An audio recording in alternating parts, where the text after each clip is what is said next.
চরম প্রতিকূল পরিস্থিতির মাঝেও দেশ ও জনগণকে ছেড়ে যাননি, ভবিষ্যতেও যাবেন না, বলেছেন জামাতে ইসলামীর আমির ডক্টর শফিকুর রহমান। শনিবার কুমিল্লার ১৪ গ্রামে তিনি জামাত বিরোধী অপপ্রচারের অভিযোগ নাকচ করে বলেন, কওমি মাদ্রাসা ও ইমাম খতিবদের বিরুদ্ধে কোনো পদক্ষেপের কথা সত্য নয়। তিনি নিরাপদ সমাজ গড়ার অঙ্গীকার করে চাঁদাবাজদের সতর্ক থাকার আহ্বান জানান।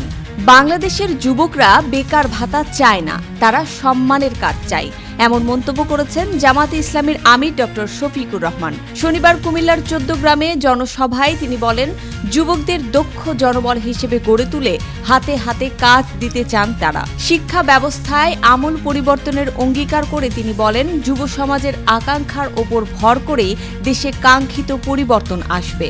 আগামী ১২ ফেব্রুয়ারি জাতীয় সংসদ নির্বাচনে ধানের শীষে ভোট দেওয়ার পাশাপাশি সংস্কারের পক্ষে গণভোটে হ্যাঁতে রায় দেওয়ার আহ্বান জানিয়েছেন খোদ বিএনপির চেয়ারম্যান তারেক রহমান। তিনি বলেন, জুলাইয়ের শহীদদের স্বপ্ন রক্ষা করা আমাদের নৈতিক দায়িত্ব। নিশিরাত ও ডামি নির্বাচনের দিন শেষ উল্লেখ করে ভোটাধিকার প্রয়োগে জনগণকে ঐক্যবদ্ধ ও সজাগ থাকার আহ্বান জানান তিনি।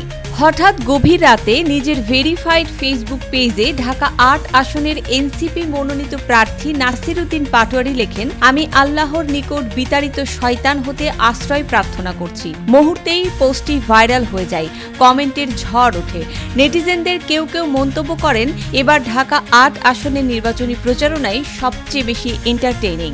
ধানের শীষ যতবার দেশ পরিচালনার সুযোগ পেয়েছে ততবারই উন্নয়ন হয়েছে, বলেছেন বিএনপির চেয়ারম্যান তারেক রহমান।